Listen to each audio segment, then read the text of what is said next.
Hello बच्चों, चलिए प्रश्न पढ़ते हैं। तो प्रश्न में दिया गया है कैरोटिड धमनी आपूर्ति करती है। तो हमारे पास विकल्प हैं ऑक्सीजन युक्त रक्त को फेफड़ों में, ऑक्सीजन युक्त रक्त को आंतों में, ऑक्सीजन युक्त रक्त को मस्तिष्क में या फिर उपरोक्त सभी। तो इस प्रश्न की मुख्य अवधारणा के बारे में हम जान लेते हैं। तो यहाँ लिखेंगे मुख्य अवधारणा।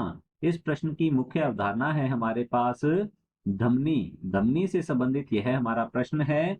तो धमनी जो है यह ऐसी रक्त वाहिनी है, तो यहां लिख सकते हैं ऐसी रक्त वाहिनी वाहिनी जो अधिकतर जो अधिकतर ऑक्सीजनित रक्त, तो यहां लिखते हैं ऑक्सीजनित रक्त का परिवहन करती है।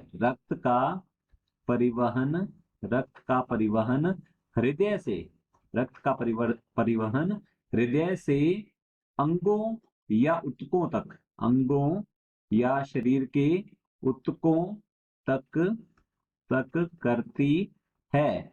इसकी जो दीवार होती है यह मोटी होती है, तो हम कह सकते हैं इसकी भित्ति जो है यह मोटी होती है। केवल एक धमनी जो कि फुफ्फुसीय धमनी होती है वह भी ऑक्सीजनित रक्त का परिवहन करती है फेफड़ों की ओर। तो हमसे पूछा गया यहाँ पर कैरोटिड धमनी आपूर्ति करती है। तो चलिए समझ लेते हैं कैरोटिड धमनी के बारे में। तो यहाँ पर हम लिखेंगे कैरोटिड कैरोटिड धमनी।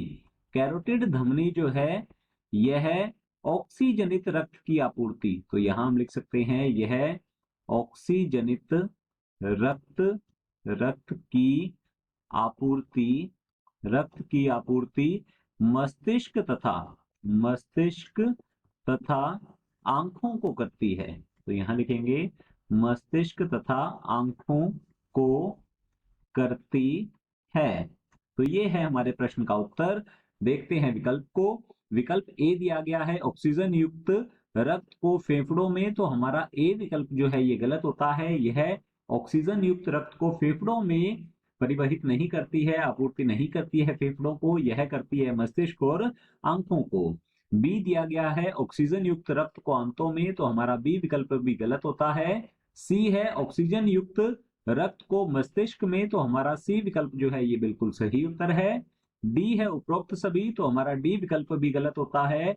विकल्प सी बिल्कुल सही उत्तर है। आशा करता हूं आपको समझ में आया होगा। धन्यवाद।